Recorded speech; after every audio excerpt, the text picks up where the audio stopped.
Welcome to episode 61 of Think Big with Michael Zellner. All positive, no politics. My guest today is Kellye Cash.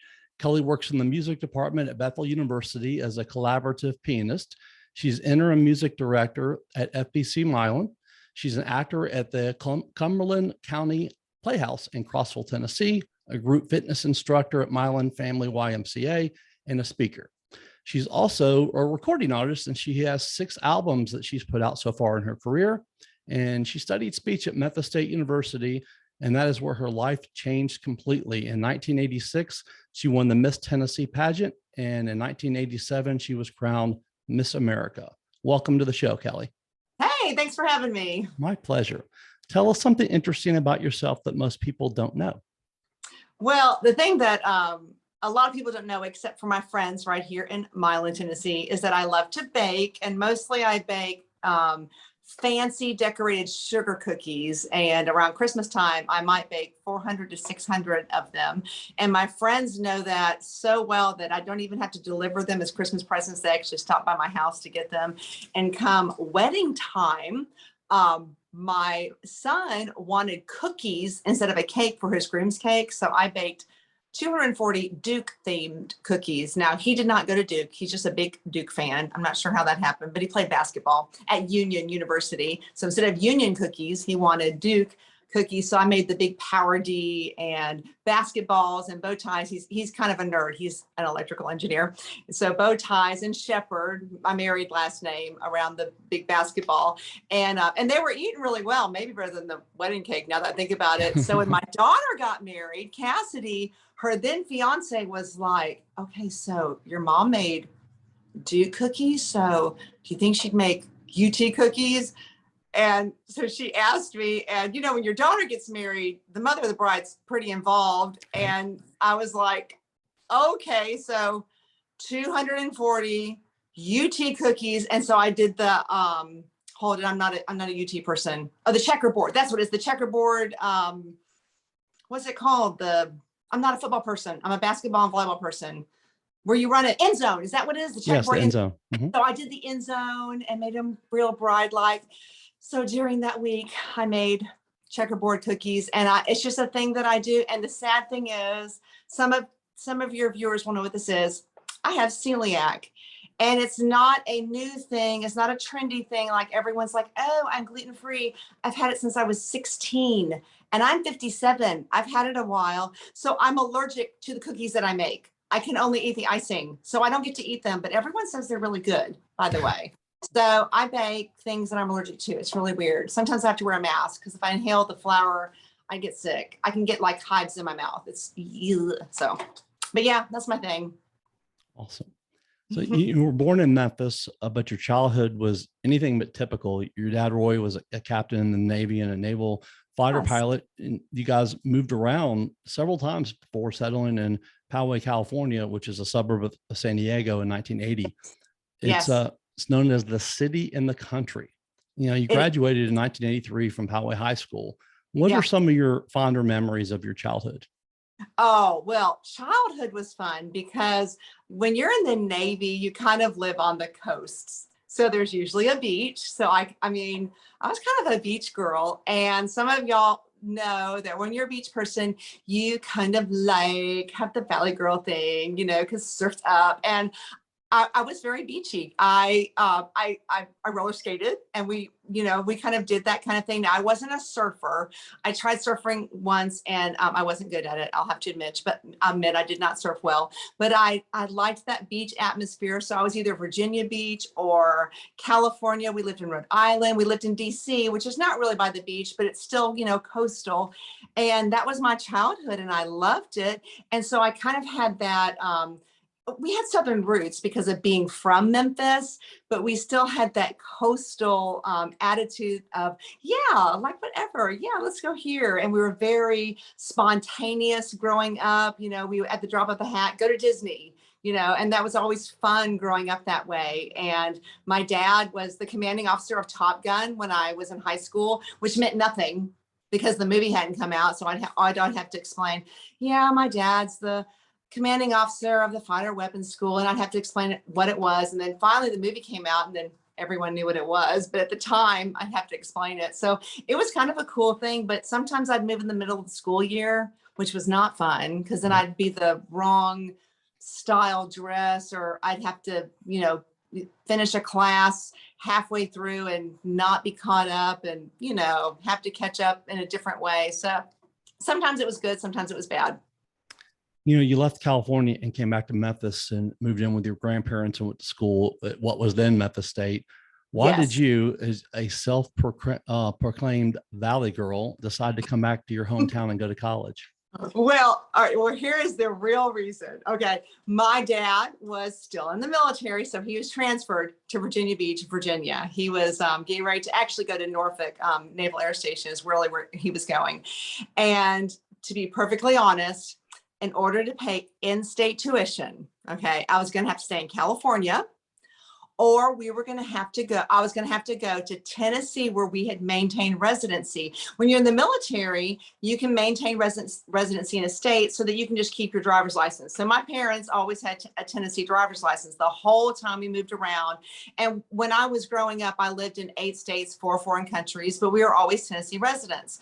So I could pay in-state tuition in California while my parents lived 3,000 miles away, or Tennessee. So I'd never lived in Tennessee, even though I was born there. I was only born there because we were living in Florida. My dad was at sea. My mom came home to have me so she could be near her parents. That was the only reason I was born in Tennessee. So I decided to go to Memphis State because that was my parents' alma mater. They both were theater majors there. My dad got his degree in theater, even though he was a fighter pilot. And so I moved in with my grandparents on the corner of Poplar and Goodlet. A lot of Memphians know where that is. It's catty cornered from Second Presbyterian. I did not have a car. I could walk to school, and I often did. Occasionally, I borrowed my great grandmother's little Toyota and drove that car to school. Occasionally in the snow, I pushed that car to school, if it snowed or something, because we know how the South is, occasionally it'll snow. And that's where I lived while I was in college at Memphis State. People don't know this because college is so crazily priced now. Back in the 80s, to go to Memphis State, it was like $500 or $600 a semester. And that's what the winnings were for Miss Memphis State. I was working a couple of jobs, going to school. I mean, my parents helped with tuition, but they'd moved so much that they would lose money on selling a house, and that we just didn't have money saved for college. So one semester, we had no money. So I was working a couple of jobs. And it was a struggle. That's why I was living with my grandparents, because we couldn't afford for me to live on campus. I actually did live on campus the first year, and then I moved in with my grandparents. And so when someone suggests, it was a fraternity at Memphis State. It was the Pikes, Pi Kappa Alpha. When they suggested I do the pageant the first time, I was just like, I was like still in my California mode, like, no way, like I would never parade on stage like a piece of meat, like so superficial, because I just wasn't going to do it. And then someone said, well, you win a full semester tuition. That was $500. And I mean, that was going to take care of everything. Right. I mean, that was the tuition, the books. That was huge to me. I mean, and to my parents. And so I didn't do it the first time they asked me because I had to kind of scope it out. I remember I went to my first pageant because a girl wanted me to accompany her on the piano, and she was going to pay me $25. And I played the piano for her because back then, this is so funny, everything was live. There were no tracks. There were no karaoke machines. Right. Everything was live. So I played the piano for her, and the girls were talented. I just couldn't believe it. I just thought, yeah, they're talented. They were talented. They were fantastic dancers and singers. And if they did a monologue, it was great. So the next year when the Pikes asked me again, I mean, I was down. I was going to do it. And I started doing all those things that a girl would do to enter a pageant. So didn't one of the reasons why you didn't want to do it the first time because you thought that it was a little bit superficial, that the people were not really real and genuine? Oh yeah. And it took me having to go to see that it was different. I had the typical mindset. I just thought that it just, that it was like what you saw in the media, that that the interviews were fake, and that they just, they didn't really do anything. But going in person changed that. Seeing what they said on stage, that the talents were real, and then hearing that they really did have some kind of impact. And we didn't have like a competition back then with anything involved in community service, but most of the girls did do stuff like that, and so it really changed my attitude. And I found out that it was just a different organization, and that you really did get a scholarship, because you would hear scholarship pageant. Yeah, right. But that actually was the winnings. You didn't get a car and a fur, and although we would have taken them, trust me, but you didn't know, I would have definitely taken a car. So but that's not what you got. So, I mean, my attitude really was changed, and it wasn't the typical dumb blonde who won, although back then I was a natural blonde, though I'll admit that I do highlight my hair now. But back then I was a natural blonde. When the Pikes came back to you the second year for the Miss Memphis State pageant, and you said yes, you finished, I believe, #1 runner-up. And you said that experience, quote, even though I had a good time, I can remember thinking that was probably it for me in pageants, unquote. Oh, yeah. I didn't have understanding of the pageant system. I was new to it. So I was first runner up, and I kind of thought that was it. And I'll admit, I had worked hard, I thought, for that one pageant. I had joined a health club, to get in shape. Now, I wasn't an athlete. I've become a little more athletic now because I'm married to a coach. But, I had joined the health club. Back then it was the French Riviera Spa. I'll never forget my best friend and I joined the French Riviera Spa to get in shape. And because I'd never really taken it seriously, because I was all music and drama. But, there were swimsuit competitions. So I wanted to take my health seriously, so I'd done all those things, gotten the gown. I was a pretty effective communicator, so I thought, all right, I'll do well in interview and all that kind of stuff. And then I had always worked on my talent. I had played the piano since I was very young. I had sung, I had done musicals. So I thought, and talent was 50%. So I thought, okay, I'm okay there. And I was first runner up. And I just thought, well, fine, I'll just, go home hoping that she'll have a major illness or something. Because I thought, because what they say, the first runner up, it's a very important position. If anything happens, and I kind of had a little bit of a bad attitude. But then this lady from Milan, where I live right now, in fact, that's where I am right now, approached me. She found me through my cousin. Jane Albright, right? Yes. Janie Evans Albright. Yes. She found me and was just like, you can enter another pageant. And she says, I just thought you were fantastic. I think you could be Miss America. She found me, she says, you can enter another one. This one's called, like, obviously a school pageant, you have to be in that school. She said, this is called an open pageant. I didn't know anything about pageants. And she says, anyone in West Tennessee can be in this pageant. I think you need to do it again. And, I had a little bit of an attitude check and thinking, maybe this was for a reason, maybe that one was not the one that I was supposed to win. And I really changed my attitude thinking, I need to have a better attitude. Maybe I wasn't the best that time. And I later found out that I hadn't approached interview correctly. I'd had someone say, okay, when you go into interview, just answer the question and say yes or no, and that's it. Don't use your hands. Well, you've already seen me use my hands. Okay. And this lady who I had met at Miss Memphis State said, no, if it's a question that only has a yes or no answer, but if it's something that you need to elaborate on, yes, answer it appropriately. And she's like, I don't know why someone told you that. Maybe they did it on purpose. Who knows? But you need to answer appropriately and elaborate if there's a reason to elaborate, because they can ask you anything, but approach that interview differently. Well, when I did, they saw my personality more.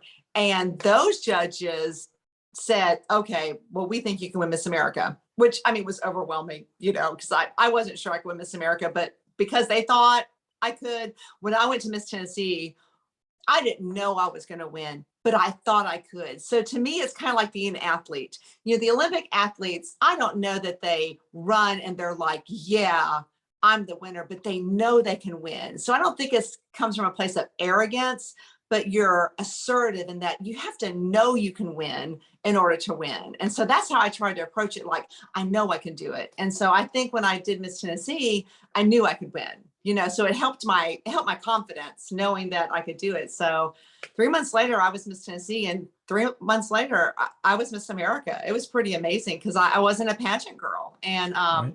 and I appreciate the Pikes for supporting me at Memphis State, because when I competed at Miss America back then in the olden days, they used to let the press know who the top 10 were, because the way that cameras were, we didn't have the technology, and they wanted the press to be able to focus in on each of the top 10. Well, someone leaked it to the media at the Memphis State Ole Miss game. That's who was playing that night. And they announced at the Memphis State Ole Miss game that I had made top 10 right before it went to live broadcast. Well, this will be no surprise to you, because you were at Memphis State. Memphis State was being beat by Ole Miss. Right. Okay. So the Pikes, they went to the Pike House. They left the game and they watched. And of course, it worked out well because I won. So it was kind of fun for them to watch me win Miss America and not lose to Ole Miss. Right. Now, Memphis now beats them a little more than they used to back in the 80s. Right. Yeah, we were not very good back then at all. Yeah, we were better in basketball. I remember that. Back in those days, we made the Final Four a couple times, and it was kind of fun. I had Andre Turner on a few months ago. He's one of my first guests. It was a lot of fun reminiscing. Yes. Yeah. I had William Bedford in one of my classes, like a summer school class, and he sat behind me and he'd extend his legs and it would go a couple of seats and you see that foot come out. So now Andre Turner was about my height. He wasn't that tall. Yeah. Please share with us a little bit about one of the biggest nights of your life, September 13th, 1986. Oh, goodness. It was, well, obviously it was life-changing. There was a time in my life where I used to pretend that, it wasn't that life-changing. It was just, like any other moment. But no, it was life-changing. I was prepared to win like anyone would be. Everyone goes into it wanting to win, just like when you go, like if you're going through March Madness, or if you're in the college and the college football series, you want to win. But there's no way to not say that it wasn't life-changing. It was, because it opened not just doors that night, but even still today opens doors. It's opened doors in the theater world for me, because I've been able to do professional theater for years, but it also opens doors because it gave me some name recognition. Now, I am a Cash. So just saying Kellye Cash for years, even when I was a kid, people would say, oh, Cash, like Johnny Cash. So, when I was a kid, and Johnny was Johnny's it's still a famous name. I mean, what can I say? But even as a kid, I would say, yeah, he's my uncle. But that it opened doors and just the name recognition. But that night was very, life-changing for me, because it showed me that someone who just had to me, a regular upbringing, even though I was Navy, who worked on a talent, a skill, can do something that just is somewhat extraordinary. And I think even as a mom, that I think my kids learned that, because they've all in their fields, and their fields are all different, I think have done extraordinary things. And I think it's an important concept. After I had all three of my children, I got the opportunity to do professional theater, almost on a Broadway level, not quite, because I was past that era of my life, and I wouldn't trade that for anything. And I think that work ethic came from the opportunities that I had as from being Miss America. And then it opened up my eyes to community service, because people just think, well, one person can't really make a difference in like the nonprofit world and in community service, but you really can, because you can go to a fundraiser and bring recognition to, like a little nonprofit in a community, and more people can come, more monies are raised, And those monies open doors to a whole area that that can service the community better than it was going to be serviced. So it just changed a lot of things about me and just my perspective about a lot of things. You said, quote, "My life changed dramatically just from being a typical college student to suddenly becoming Miss America. This is back when people really watched and got into it. Back then, we only had 3 or 4 TV stations, so it was fun to win in an era when it was such a big deal," unquote. You know, most young girls or ladies who compete in pageants, they start at a young age, but you didn't start till you were in college. I mean, your complete pageant life was a little bit over 6 months. You were competing in front of 20,000 people live, had millions watching you on TV when you became Miss America. I mean, how is that even possible? Well, and it's unfortunately it's not like that now, because it has changed, you know, the way that we watch all that. Actually, even the way that we watch the Oscars and the Tonys and the Grammys is different now. And it's pretty dramatic when you think about the olden days, how things like that happened. And sometimes my kids are pretty shocked at how things used to be. And it is stunning, I'll have to admit, when I look back at how in 6 months I went from just, you know, typical college kid, and there are some parts of my life that weren't typical just because of being a Cash, Sure. but in 6 months it really did change, because I can look back and just see pictures and people that I met, and meeting the president and some of the celebrities that I met, and it's there, you know, for my grandparents, my grandchildren to even see. And that's something that will be with me the rest of my life, you know, and I appreciate that. And I understand the gravity of that. It's special. And unfortunately, we've gotten so big in our world that, you know, really nothing is viewed the way it used to be when there was 3 channels, because Right. you know, and with streaming services, we're just in a different era. But we're also in an era where within 20 minutes someone can gain fame. I mean, now with reality TV, you can go from you know, no notoriety to suddenly having, you know, several million views on TikTok, and suddenly people know you just because you can do a cute dance. So I Right. mean, we are in a different world. So you know, it is kind of interesting. You know, back then, people, like you talked about, you only had 3 or 4 stations and you watched intently because that's what you did. Now, people Oh, I know. barely watch. And if they're doing, half the time, they're paying attention to their Twitter to see what people are tweeting about it. Yes, I know. It is very different. So my youngest daughter's, I think we talked before we were on air. She's doing social media for an upcoming movie, and it's tough to keep that going, because you have to watch. Okay, did this work? Did that work? Because they want to make sure they're creating interest. And oh, this didn't work. Well, let's do this. This did work. And we're in a tough world now, trying to see what the next big thing is. So Right. yeah. Over the next year after you won Miss America, you were busy. You traveled all over the United States promoting the Miss America system, your platform of substance abuse awareness education. You also promoted the Just Say No initiative started by First Lady Nancy Reagan. You toured Yes. with Bob Hope's USO show, had appearances on shows such as Good Morning America, Hollywood Squares, David Letterman, The Today Show. But you said the one thing that you remember most about during that time as Miss America happened right after you won. You came back to Tennessee for a homecoming party and you sang with your great uncle, Johnny Cash. You Yes. said, quote, "Of course, at the time it was a neat experience, but looking back at that, to have that on videotape, how many people can say they have that? I knew he was a legend, but as time went by, he came to be considered a musical icon," unquote. Tell us a little bit more about that year, what it was like for you to be up on stage at the Civic Center singing with your great uncle, and if he shared anything with you that night. I would love to talk about that, because when you grow up with someone famous and an icon like Johnny Cash, it's hard to understand how much of a legend and an icon that he is, because we would see him. You know, people always say, "Oh, did you actually know him?" So yes, we did.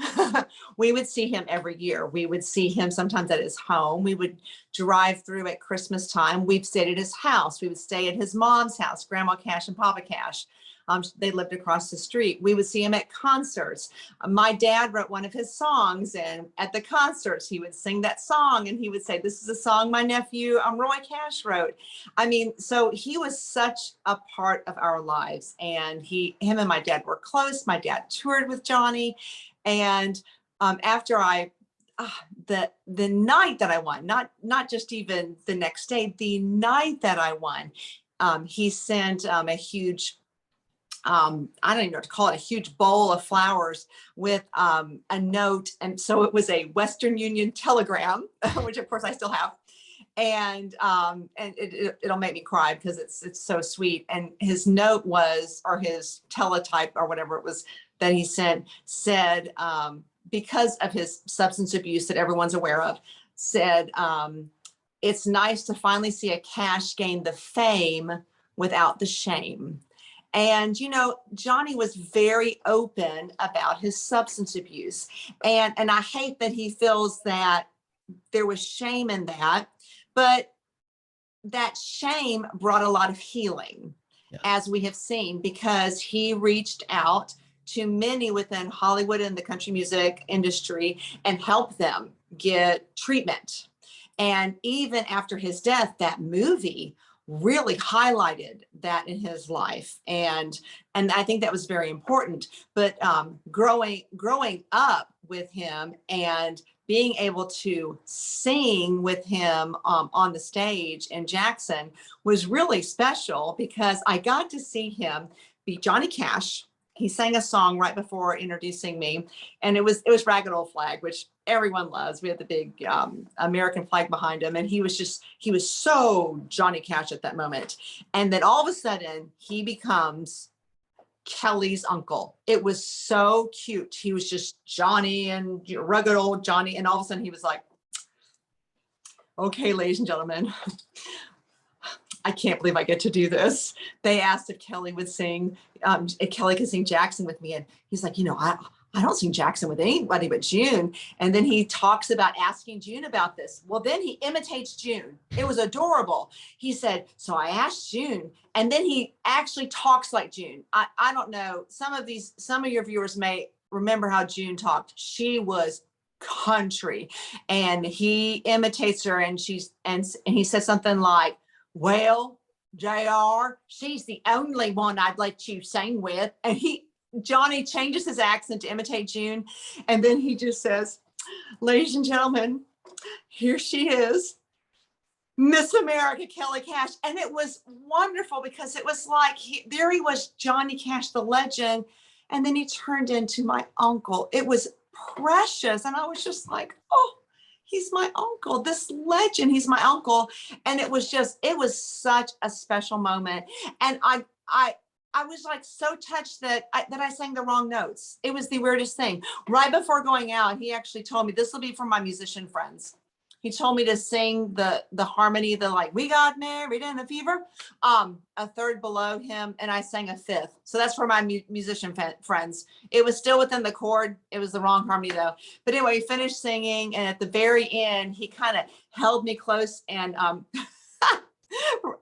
leaned in to kiss me. So at that moment, I was kissing my uncle, which totally grossed me out. Y'all just got to know.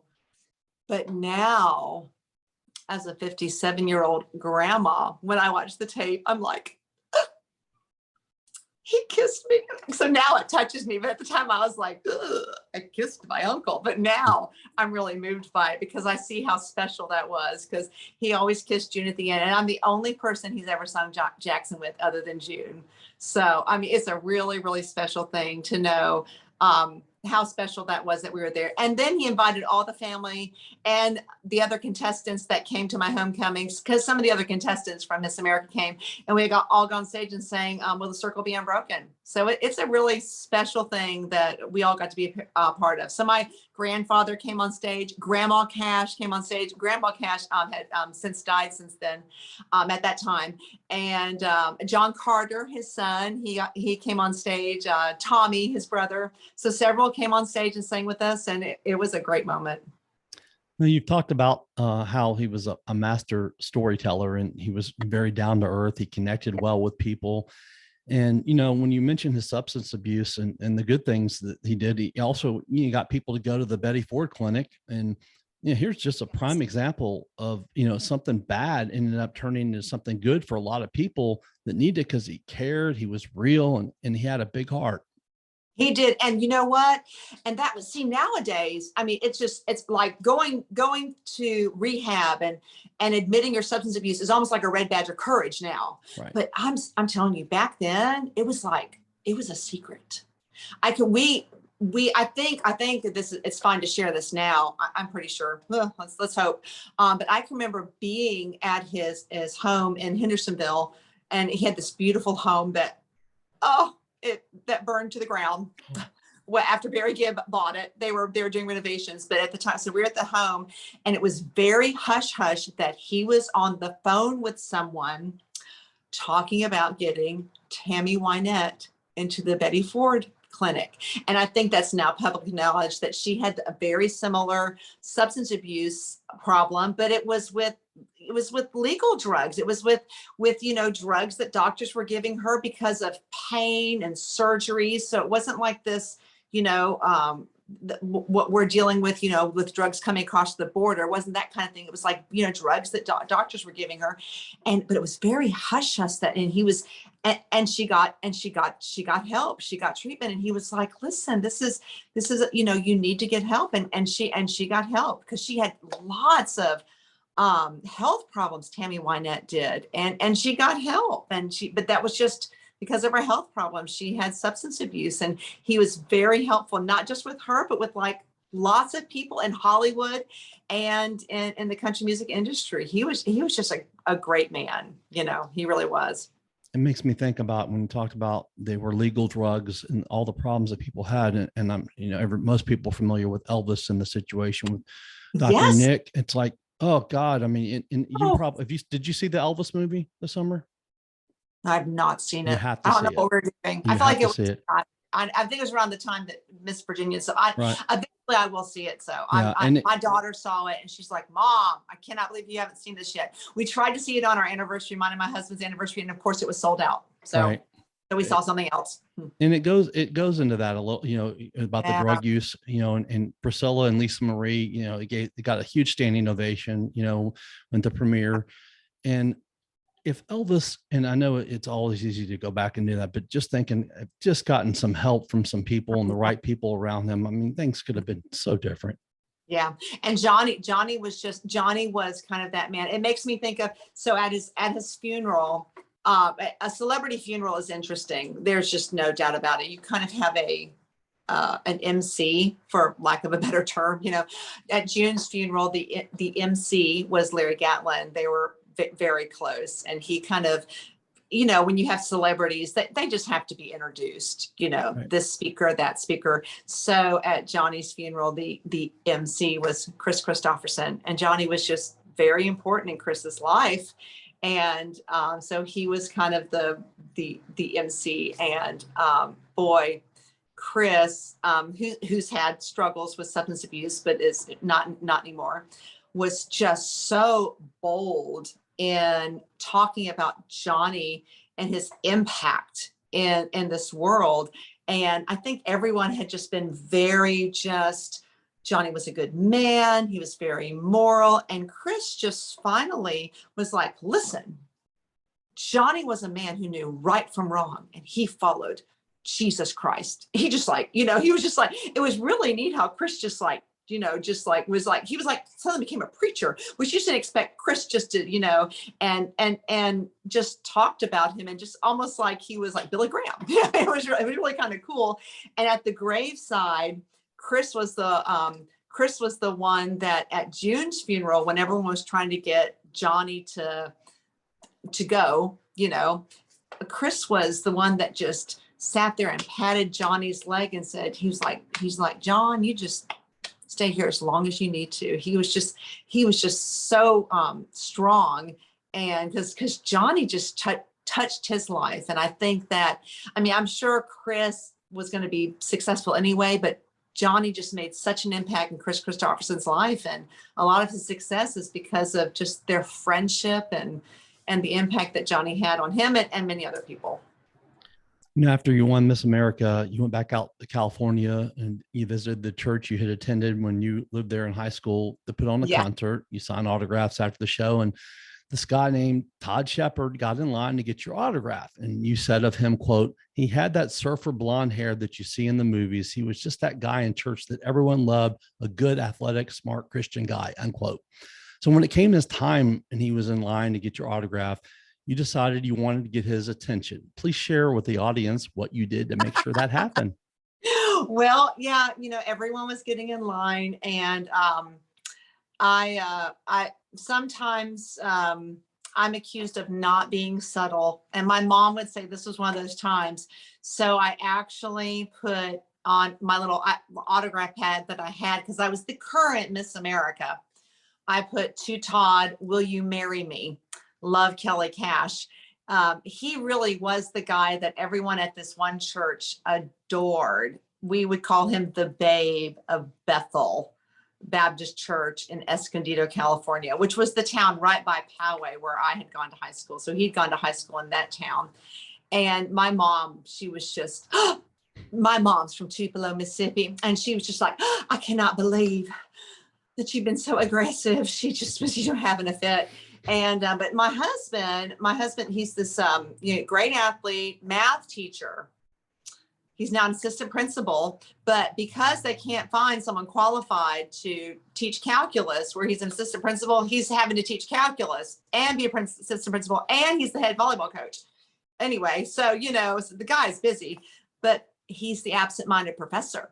Because after I did that, he still scoped out the room, because he thought, well, I guess she just puts this on everyone's picture. No, I don't. And then he finally figured out, oh, wow, she doesn't put this on everyone's picture. So it took him, a little bit of searching to figure out that I did kind of like him.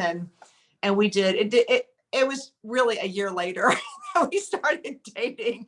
He actually visited my area, like, I don't know, maybe the following year with a friend, and wrote, because, no one called back then because it cost money when you called, and let me know he'd be in the area, but he hadn't showed much interest. So I just filed that note, like, yeah, whatever. And he sent the note on graph paper, and he sent me some math problems to work out. I mean, if you can even believe that, I was just like, oh yeah, right. But then eventually we did start dating, and we've been married 33 years. So obviously my son that I mentioned, who's the electrical engineer, he obviously got his like nerd from my husband. Right.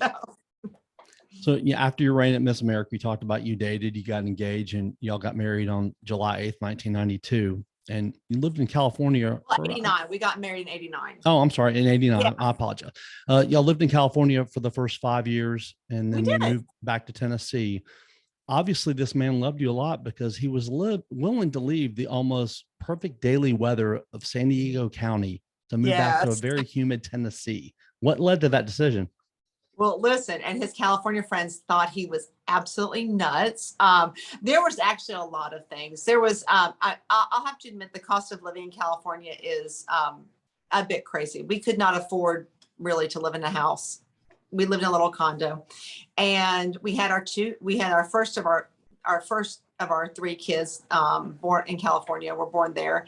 And part of it was the economy, just wanting to, eventually live in a house with a yard. Being a coach, he wanted to be able to throw a ball with one of the kids.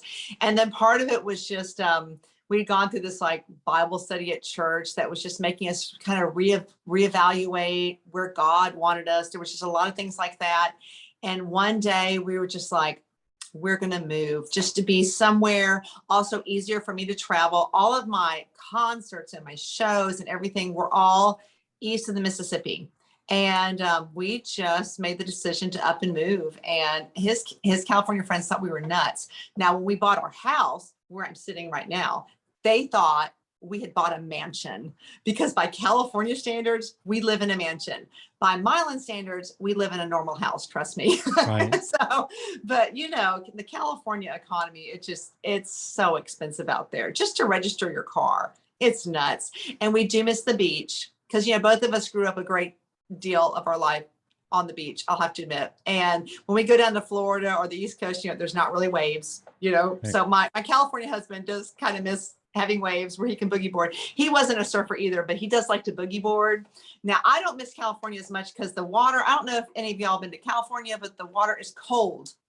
So, I kind of like going in the water on the East Coast in Florida a little bit better because it's warmer, because I freeze in California. So, but that's kind of what made us come this way. And we spent our first year back here in Millington. He was at Millington High School. Yeah. And then of all things, I emceed Miss Milan because, I was Miss Milan, and he judged, and the superintendent from Milan from the Milan Special School District read his bio because he agreed to judge since I was coming here anyway. Said, you should apply for the basketball coaching job. We're looking for a basketball coach. And he got the job. So that's what brought us to Milan, of all crazy things. So, and we've been here for 27 years. So we've loved it. Story. Although our house is falling apart. I had to strategically place the camera because our ceiling is falling down over there. You might see it a little bit. We had like a leak, and so we will eventually fix it, but after volleyball season. So, which isn't over because we've made the sectionals, and if we win sectionals Thursday, we go to state. So we're excited. Awesome. So we can't fix the ceiling till after that. So, So you've been in the music business almost your entire life, and you released 6 albums, I believe 4 Christian and 2 country, and you perform with some of the best: Billy Joel, Vince Gill, Greenwood, and of course Johnny Cash. And you were discovered by the producers of Patsy Cline through gospel singing. You said, quote, "I was recording in Memphis mixing a new record when one of the producers heard me sing. He loved my voice, and when the girl who'd been singing the role, Patsy, heard her voice, he thought of me and asked me if I would replace her. He said that I had the vocal range for the role and looked more like Patsy than the other girl, but I needed to work on my accent," unquote.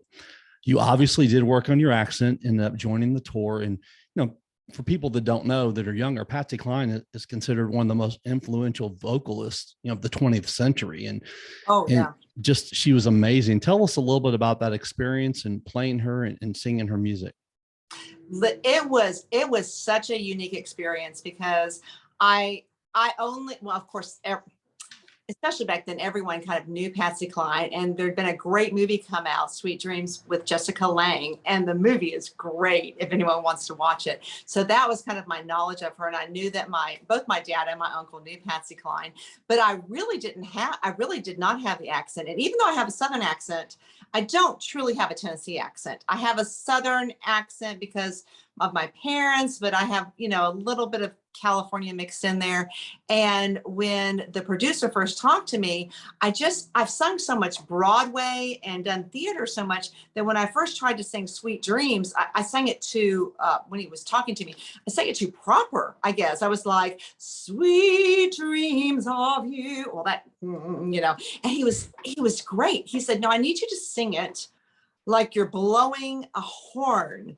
And he said, "And I need you to have," and it was great because he actually told me the term glottal attack. As a speech major, I knew what a glottal attack. And he says, "And I need you to lean into it, like eventually get to the note." And it was great because I finally could go, "Sweet dreams of you." That's a glottal attack. And the gal who had lost her voice worked with me, even though she wasn't able to sing as well because she'd lost her voice. You can damage your voice if you don't have the range. You have to have a specific range to sing Patsy.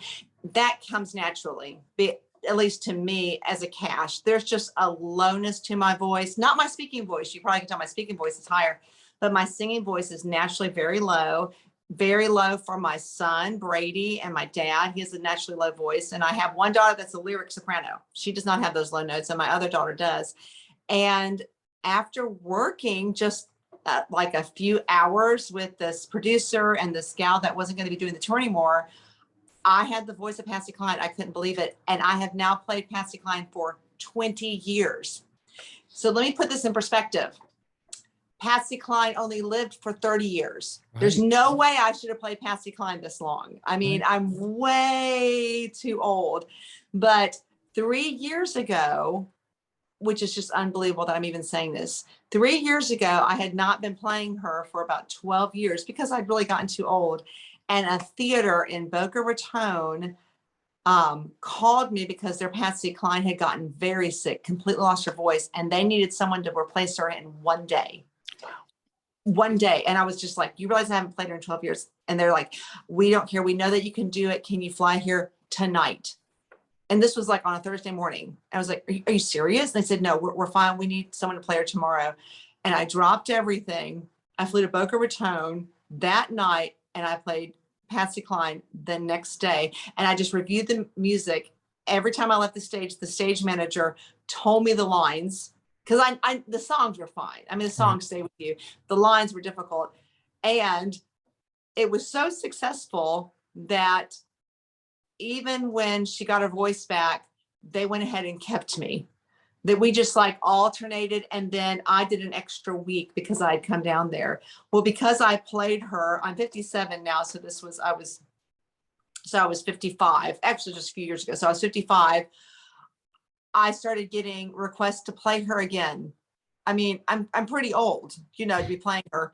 And the theaters were like, well, it's theater, so you're far away. I mean, if it was a movie, obviously, they would stay up close and they would go, okay, she is not 30. But on stage, people care more that you sound like her, and it's cool having a Cash play Patsy Cline, because the age of people, that age group that likes Patsy Cline, they love Johnny Cash, and they kind of like the fact that Cash is playing Patsy Cline. And so I have played her a couple of times since then, and I was asked to play her last summer, and I couldn't do it because it was the week that my youngest daughter was giving up her title as Miss Virginia, and I couldn't, they didn't have an understudy to fill it, so I didn't get to do it. But that might have been the last time I was asked. So I may officially be done playing Patsy Cline. So now I sing her music in concerts. I do a concert called Cash and Cline, and I just did a sold out one in Franklin, and it was great. My family sings with me, and we do Johnny's music and Patsy Cline's music, and it is a lot of fun. And I play Tammy Wynette too. She's harder to sing. She's not as much in my range. It's tough, but I do her also. If there was ever a time not to follow Todd's advice, it was probably back in April 2002 when you were heading out back on the road for a 2-week tour of Always Patsy Cline, and Todd said, "Go out there and break a leg." Share with us about that. Yes, that is so true. And I this my second tour of Always Patsy Cline. And so I've done several tours. I've done about 15 15 or so productions or tours. And opening night in Tupelo, Mississippi, opening night on tour. After the show, I stepped off the tour bus, and to this day, I do not know what I did. I don't know if I missed a step or tripped or if I got off too fast, and I fell and I broke my leg. Opening night. And opening night is when you traditionally say break a leg. And from the emergency room, when I called my husband, the first thing he said was, "Oh, I forgot to tell you to break a leg." And the first thing I said was, "Well, I actually did." And he was like, "Yeah, great." I went, "No, I actually did break a leg." He goes, "Oh, well, you didn't really break your leg." I said, "No, actually, I did break my leg." And not only did I break it, I had to have surgery. Ooh. And the doctors at Tupelo at the hospital said, you probably can make it back to Jackson before you have your surgery. And so my husband drove down to Tupelo, and they got me back to Jackson. I had my surgery. I still have the pins in my ankle from breaking my leg. My understudy was flown in. She did a couple of shows, and my director called me and said, "Do you think there's any way you can come back to the show with a broken leg?" I was like, "Why?" He said, "Well, the people on the tour know that you're doing the show, and they're starting to cancel the tickets." So I talked to my doctor. Well, once you have pins in, your leg's not going anywhere. It's not like a cast where it's not stable. My leg was very stable. And I was like, well, yeah, my doctor says it's not going anywhere. We reblocked the show, and I just came out in the dark, and I just didn't move. And then I came out in crutches one time because some of these old people, if there's any old people watching, know that Patsy Cline broke her leg in a very famous car accident that almost took her life a couple of years before she actually did die in that airplane crash. And she went out on the road and sang, and she came out on crutches, and she just went on, and kind of messed up her face too. But we didn't add that to the script. Right. And so we just added that just real briefly. It was this real brief moment where I did have to come out. And the other character said, and it was right after that terrible car crash where Patsy Cline broke her leg, and I finished the tour with a broken leg. And so it was challenging, but we did it. And I'm not sure we got permission to do it, but it's over now. I think we're past the legal time where we can be sued. So, hopefully. You're talking about the movie Sweet Dreams. Another movie came out in 2005, Walk the Line, Johnny Cash movie, Joaquin Phoenix, Reese Witherspoon. Tell us a little bit about the thoughts you guys with that movie and everything came out. It's pretty neat. It was so interesting to know about the movie and know beforehand, right? Several years before the movie was even written, I had a little TV show in Jackson called Let's Talk West Tennessee with, I think, someone who's been on your show, Harrison Forbes. Is that right? Yes. Yeah. So not Harrison Ford, but Harrison Forbes. Right. And we were fortunate enough to have Jane Seymour on, and she's the former actress from Dr. Quinn, Medicine Woman, and she also did that great movie with Christopher Reeves, Somewhere in Time. And so she was on the show. She was very good friends. Her and her husband were very good friends with my Uncle Johnny and June. They used to vacation together and stuff. So we were talking with them, interviewing, and they were actually telling us the story of talking Johnny and June into letting them write a movie about his life. I mean, nothing had even been done. We were just kind of talking about it. And she says, yeah, we were just saying, listen, we need to do a movie. And they're like, well, I don't know.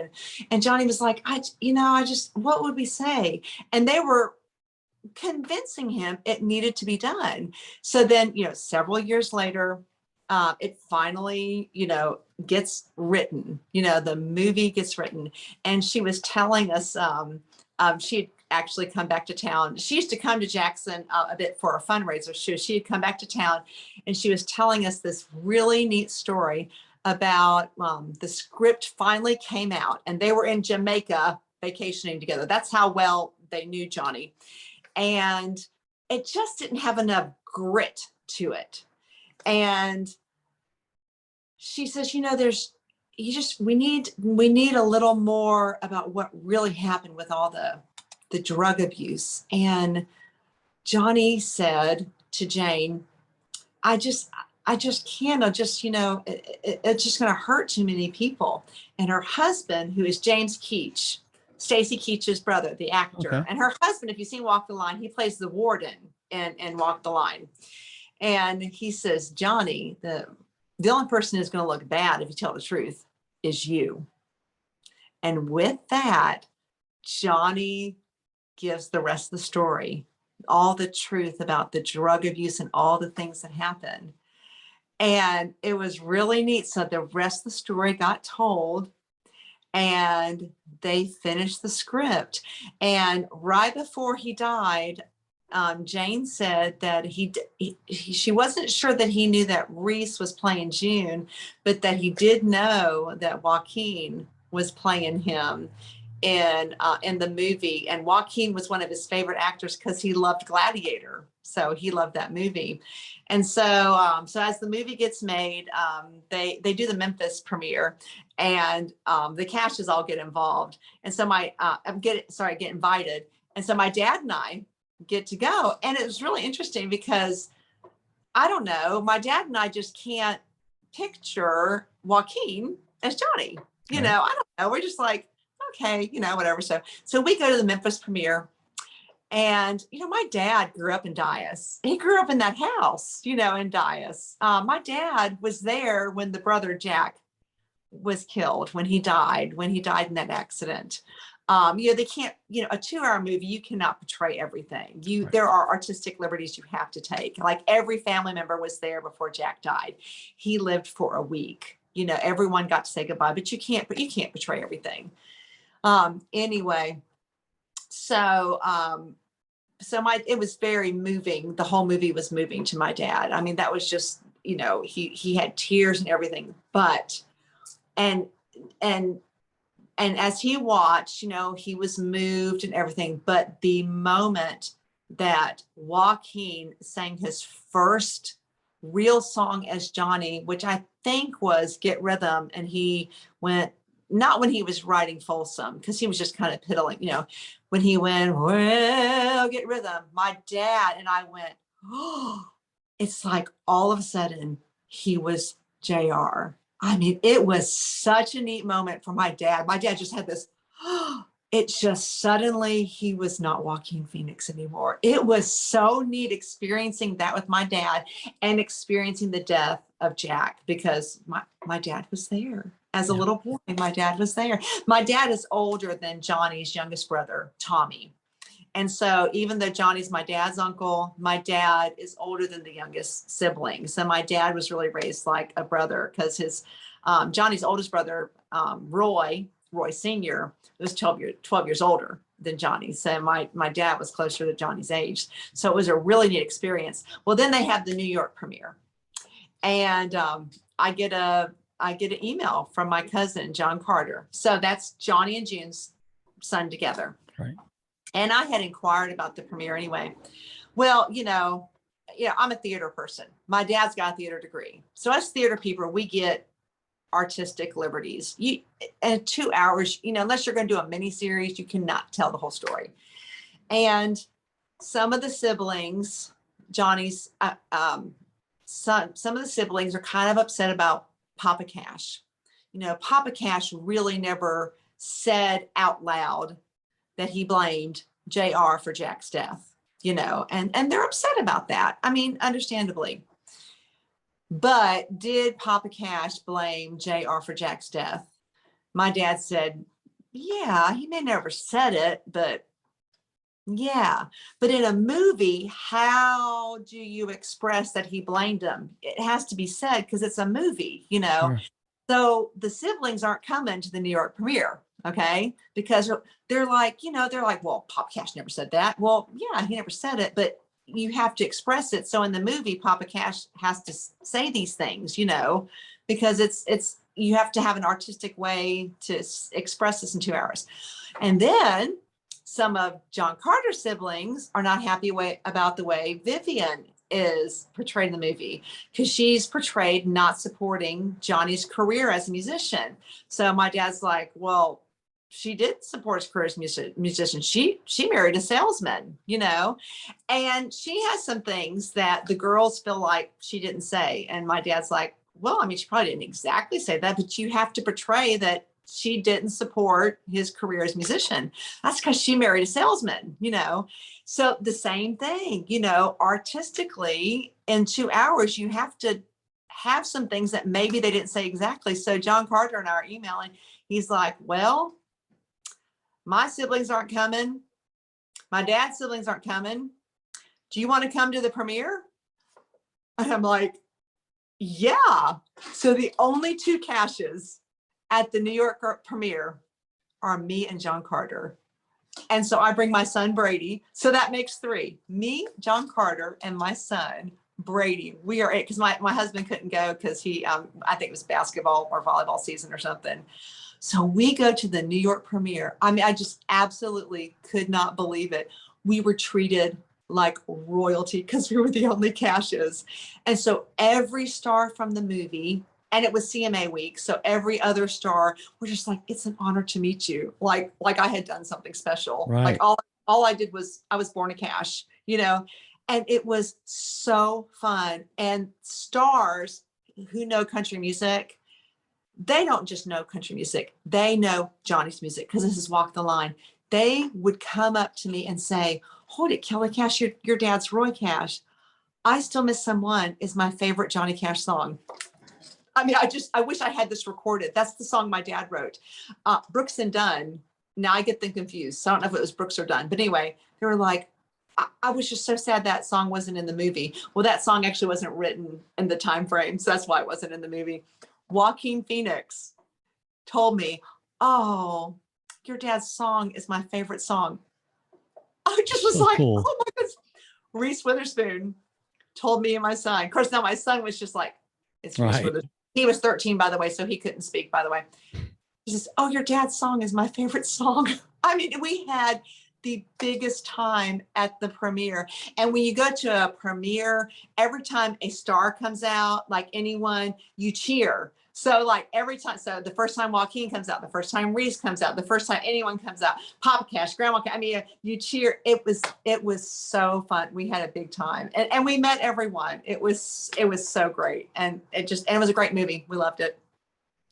Kellye, you make anywhere, I believe, anywhere 50 to 100 appearances each year, charitable events, churches, pageants, crusades, ladies' conferences, youth camps. And, over the last 35 years since becoming Miss America, you've been giving back, helping people as much as possible. And not every celebrity you talk about and pageant winner does that. Why has that been so important to you? I think because of what you said, Miss America changed my life. I don't think I had the concept that one person can make a difference. I think my concept of charitable service was just church. And I mean, not to make church sound not important, because it is, but I mean, I was a church kid. So I went to church, played the piano. Yay. I mean, and I still do that. Oh my goodness, church is so important. And my faith is hugely important, but that was my charitable service. I mean, it really was. So winning Miss America opened my eyes to all the other things that are so important to other people, all those other events and community aspects, such as JDRF and the homeless community, and Nancy Reagan's Just Say No. I mean, just all the other things that can be impacted because one person gets involved. And I don't think that I had that concept until I was Miss America. And I think it sounds so silly, but I'm going to say it. I think being on Good Morning America and having Stone Phillips put me on the spot and say, what issue is important to you? And me having to think about that and say, well, substance abuse because of being a cash unit, and say that, and having Nancy Reagan's office call me, I was like, oh, and say, will you be involved with the Just Say No campaign? And me saying yes and getting out there, and then finding another community service project that was important to me. And another one is what opened my eyes to what one person can do. And like literally Thursday morning, I'm flying to Arizona to be a headliner and just sing at an event for an event called His Marine Food Services, and it's just serving the homeless community out in this little town outside of Phoenix, Arizona. And it's a lady who I used to know in my church, but it's just a concert, and it's a concert so that people will come, and with the little jazz band in this little town, and it's so that they can raise money and continue to fill the food pantry. And all I'm doing is going out there and singing. But you know what? Because some people will come that would not normally come. And my connection is a lady who used to go to church here in Milan.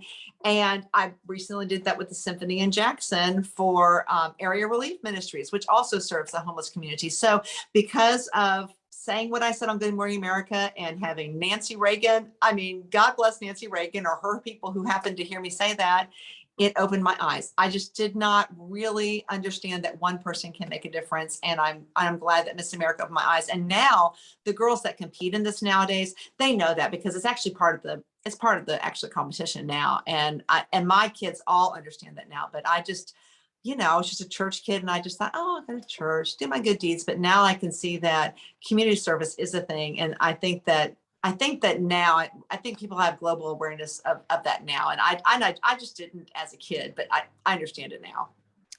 This is what Fran Shea said about you, quote, Kellye Cash inspired the start of my journey in the Miss America program. My journey as a competitor was short, but my journey as a volunteer has been long, 3 decades. And I'm forever grateful to have served and watch how this program changes the lives of so many young women, including my girl. Always a treasure moment in time, Kellye Cash. Thank you for inspiring so many, unquote. Such a great testimonial to you, Kellye. And reading and hearing things like that over the years from people, and everything that you've done and given back of your time, it makes it all worth it, doesn't it? It does. And I just saw Fran. I was just in Virginia, and her daughter competed in the Miss Carroll County Scholarship Competition. So I just saw her. It was really good to see her, and to know that not only she competed, but her daughter is still competing. And both of my daughters competed, and I know that I had one that never won Miss Tennessee, but her success in being the marketing director and event planner at the Star Center, which serves the disabled community, her success there is directly comes from competing in that organization and learning how to raise money, learning how to be compassionate to the disabled community and how to serve them. And also she also served the T1D community and raising money for JDRF. And then I had one that did win, Miss Virginia, and she served the community of the Big Brother, Big Sister community, and learning how to mentor and working with these young girls and boys who don't have good mentors in their community, who needed someone outside of their family environment. And they both learned that actually at a younger age than I did. And so I think that is great. And they continue to make impacts in their community. I'm going to talk a little bit about your family, and some of the things I'm going to say are pretty long, but I think they're definitely worth saying all of it. So you and Todd, you talked about how you ended up moving to Milan in 95, and you guys lived there ever since. You raised 3 wonderful children, Brady, Cassidy, and Tatum. And first of all, talk about Todd. And on July 8th, you said, happy 33rd anniversary to Todd Shepard, a husband who will dress up for an event. Okay, most pageants and an occasional wedding, who will also dress up as a Top Gun fighter pilot for Halloween. I've enjoyed going to ball games, refinishing gym floors, watching movies, seeing shows, playing with our granddaughter, and creating fun songs with you. Although not as enjoyable, I would not trade the time I spent taking care of you during your numerous surgeries, and especially your 8 weeks without your knee. I'm thankful for every minute we shared. You're my favorite travel partner, and I'll cherish the time we've had on trips and we've taken together. I look forward to our next 33 plus years. I love you, unquote. Wow. Now, there's really not too much you can add to something like that, because I think, you cover most of your lives together in that, very powerful and heartfelt post. But, talking about the power of a moment, and I've referred to this on some other podcasts, and in a time where God's presence and synchronicity come together that day at a church in California in the late 80s, where Todd not only came to see you perform, but he also got in line to get your autograph. Because you think about it, how everything that one moment could have been different if he had not gotten in line to get your autograph that day, right? That's true. I mean, just completely different.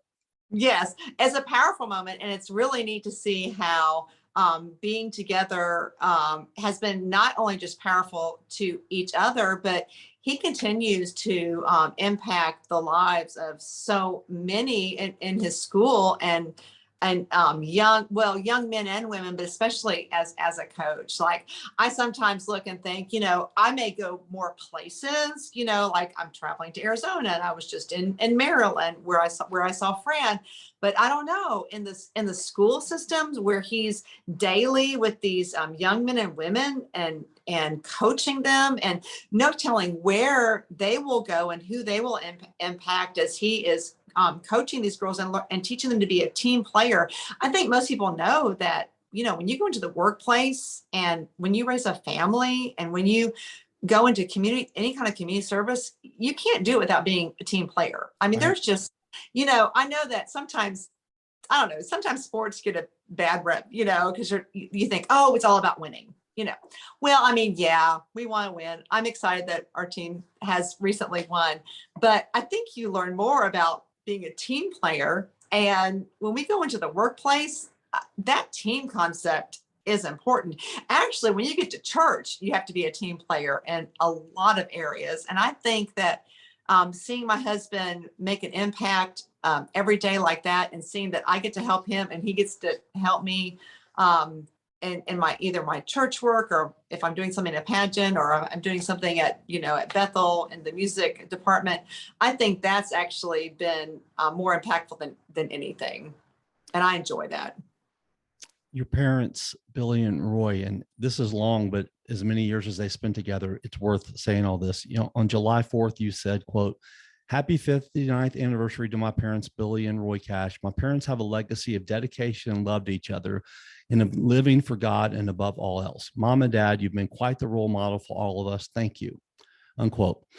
Billy, I believe she was a Christian motivational speaker most of her life. And we talked about your dad was a Navy fighter pilot. And Billy said of you at the time that you won Miss America to reporters, quote, "We built her from within. I think the Cash name might have gotten her the publicity, but she won it on her own," unquote. And you said of your mom this past Mother's Day, "Happy Mother's Day to my mom, Billy Cash, a woman of many talents." In these first two photos, you're sharing one of those talents, singing. Mom has a beautiful lyric soprano voice and sang Amazing Grace with me at my concert at the Ned in Jackson last week. But her often unseen talent is this, that of a prayer warrior. I'm so thankful that I have a mom who prays and has taught me how to pray over my children. I love you, Mom. Prior to the Miss America pageant, you said, all I could think of was I had thunder thighs. And your mom said, if God wants you to win, the judges won't see your thighs. I guess they didn't see your thighs, Kellye. That is what she said. She was really funny about that. And in fact, one of the gals that lives here in Milan, who went to the pageant that year, her joke about my mom when she came back to Milan was, I can tell you why Kellye won Miss America.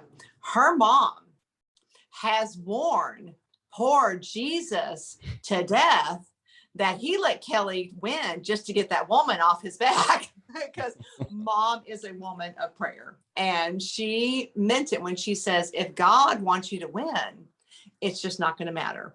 And she has taught me how to pray and also just put things in God's hands. Because sometimes, the outcome is not going to want you to be, it's not going to be what you want it to be. We learned that in December. In December, my daughter competed for Miss America. And not only did she not win Miss America, some people know that I got COVID and did not even get to go. I was there at the Miss America competition. I mean, I was there with my family, and I stayed in the Airbnb at the 100th anniversary of Miss America and watched it on a laptop in the Airbnb, and did not get to be with my family, did not get to experience it. And to have to tell my daughter, who was there as Miss Virginia for the 100th anniversary of the Miss America competition, that her mom, her Miss America mom, was not going to watch it, was devastating. And we just had to have a moment and cry and just put it in God's hands. To this day, we do not know why that happened. There are no words. It kind of ruined our memories of it. But we just had to say God had some kind of purpose that we do not understand. And we just had to accept it and say there was some reason. And it ended up being that Tatum had a wonderful year as Miss Virginia, but it was not in his plan for her to be Miss America, or even to make top 10. And it hurt for her to not make top 10 when her mom had been Miss America, because she was as deserving as anyone else. But just like anything else, people have opinions, judges have opinions, and the way they judged her, it was not in the cards for her to be in the top 10. But she had a great year, and she's having a very successful career in what she's doing. But it was tough. It was a tough pill. There's no doubt about it. I imagine it had to be. Yes. So your dad, Roy Jr., outlaw. He was the CEO of Top Gun, where you were when you were in high school. And what an awesome tribute to him in that retirement video from 1993 from Fightertown, USA. And your dad didn't get to see you win Miss America because he was on the USS El Paso in a NATO exercise off the coast of Norway at the time. And the last thing that he said to you before he left was, quote, "Kellye, you're going to win." And you said to him, quote, "Daddy, I will die just for you." Well, you didn't disappoint him. And he was a singer too. I mean, he toured around with his brother and his sisters, including, Patsy Cline and June Carter, before she became famously known as June Carter Cash. And your dad and Johnny, grew up together. So like you talked about, they're more like they're brothers because the difference in age wasn't significant. And he wrote that song, I still miss someone. Your parents had such a positive influence on you. Tell us just a little bit about them that. I think the biggest influence that they had is that they had a very high standard for me and my brother. My brother, by the way, is there's nothing to sneeze at. My brother's an admiral in the Navy. So for those of you who do not know military rank, an admiral is way high up. It's an '07, by the way, and it's an officer. And he's the deputy chief of chaplains for the Navy and Marines. And they had a very high standard. They expected us to do the right thing. And not that we were going to be severely punished if we did the wrong thing. There was going to be a consequence if we did the wrong thing, but they always had a high expectation for us.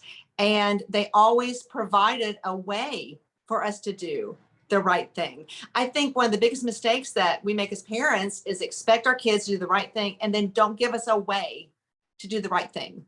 Like they want us to make good grades, but then they don't help us make the good grades. They expect us to make the right decisions, but they don't give us a way to make the right decisions. A good way to make the right decisions is, at least in my book, is to give us good resources, like whether it's a church or a youth group or good mentors or a good study habits or good resources as far as good things to watch, good sports teams to be on, good school activities, good family activities, that we had the good resources, and good resources extend beyond just the parents. The parents can do a lot, but there are things outside that. So they expected a lot, but not on our own. They always gave us a way to make the right choices, and their expectations were usually met. And we always disappointed, but there was a consequence. It wasn't like, a consequence that was, devastating.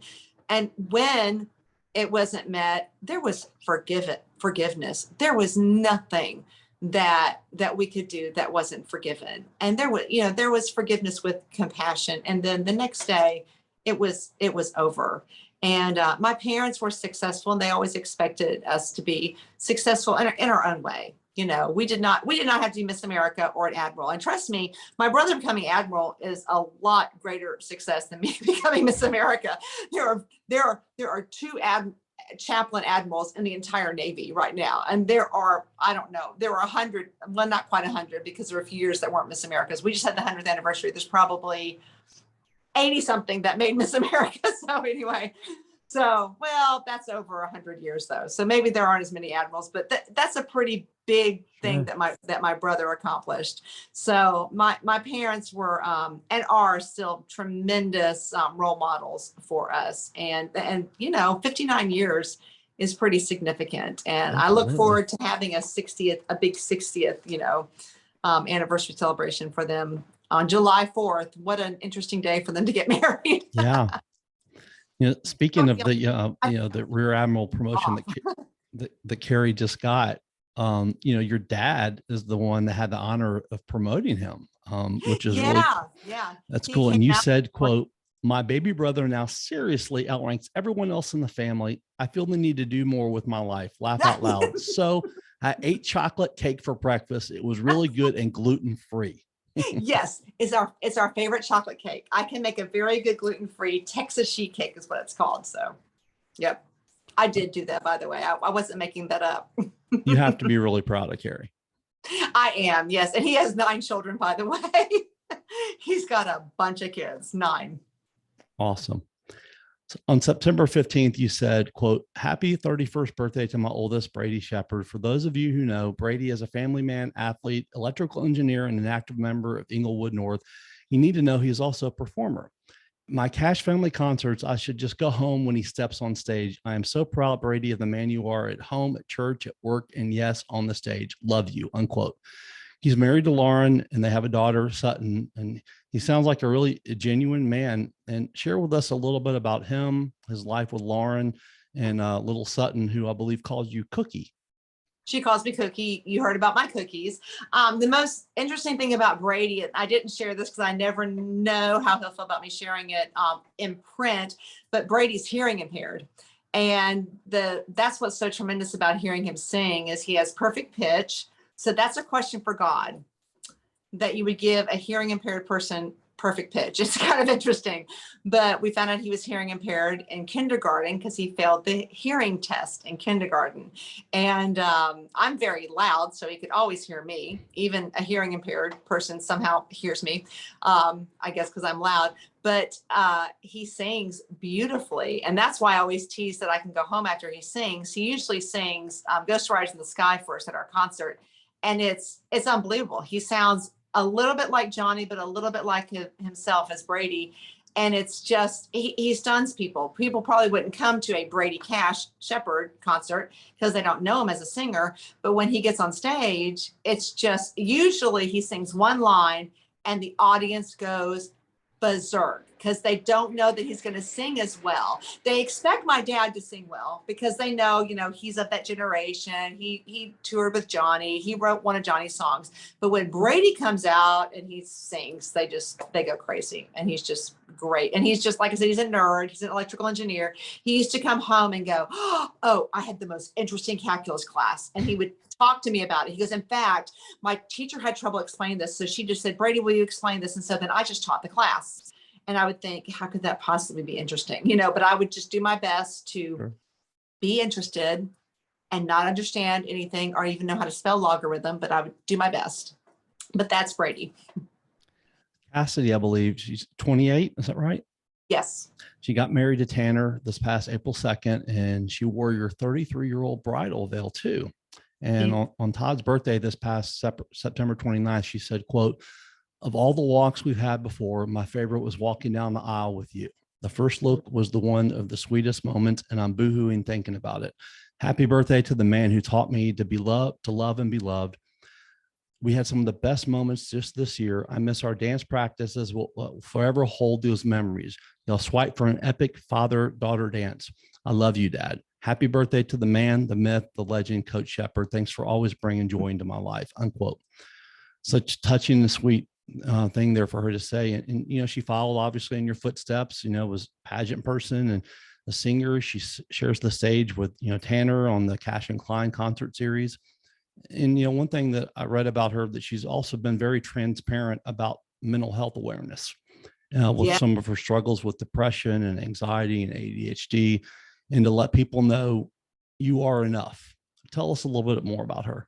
Yes, she's not only just open with that, she even, without me knowing about it, added a tattoo onto her arm so that if it comes up, now what is the tattoo? Beauty from pain. That her beauty that she found actually came from pain. So if someone sees it, she can talk about it because there was that pain from depression, and from that came the beauty that she found from within, from that depression. And some of that depression came from the second year of her pageant experience because of some people who felt that she just wasn't quite enough. And it took some time and going through some counseling to find that beauty from within that doesn't have to come from that outward appearance. And she is truly a beautiful person in every way.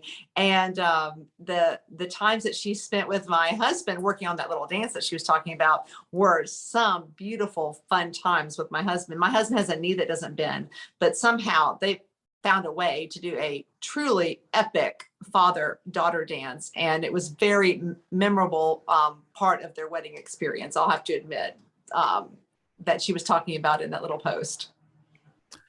Tatum, I guess also known as Tater Tot, on September 11th, you said, quote, "Happy 24th birthday to my youngest Tatum Shepherd. I had a wonderful time in Orlando with you, Tater Tot, running from side to side, running ride to ride at Hollywood Studios Orlando while they're judging Rim in July. I felt like a teenager. Let's go back before I turned 60. But today my heart still feels the emotions of trying to make it home for your third birthday. It was 21 years ago today that I caught a 7:30 a.m.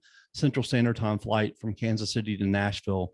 I was in the air when it all happened. Mid-flight came the startling announcement. As I think about how much our world has changed forever since 9/11 and how our world continues to change, I see you as a godly young woman who can change the world. Happy birthday, Tatum," unquote. And she followed in Mom and her older sister's footsteps. Talk about Miss Virginia 2021 and competed for Miss America. I know how proud you are of her. And she said of you, quote, "My Princess Leia, my Miss America, my Patsy Cline, my biggest supporter, my mom. The endless childhood memories filled with theater, music, movie nights, late night school projects, and a closet full of evening gowns that I could constantly play dress up with. I wouldn't trade in this beautiful life for anything you've given me, Brady, Cassidy, for anything. Even when life is not glamorous, which is often, you think of us first. You getting COVID when I competed at Miss America was the most heartbreaking moment we ever shared. Us having our matching mother-daughter rings really did carry me through that moment in spirit.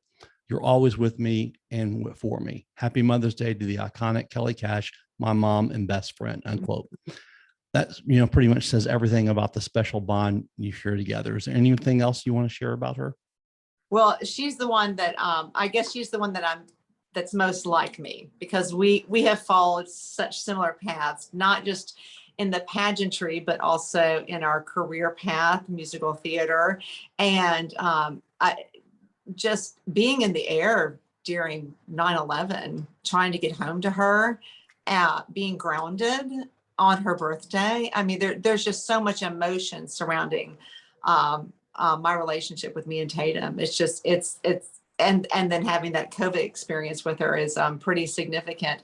But God just has his hand on all the kids, of course, but it's really fun to share some of the things that, because I had kids, I didn't get to do in my youth in theater, that she's doing right now. She is on tour at a younger age in musical theater than I ever was, because I got married earlier and did not go on tour until after I had my 3 kids. And she's on the set of a movie right now doing social media. It's a movie called Someone Like You. It's kind of the type of movie that'll be probably on a Hallmark channel. It's written by Karen Kingsbury, who's a Christian author, and it's her production company. And I mean, that she's on set with these actors. In fact, one of the actors is he's the coach from High School Musical. He's what is that coach's name?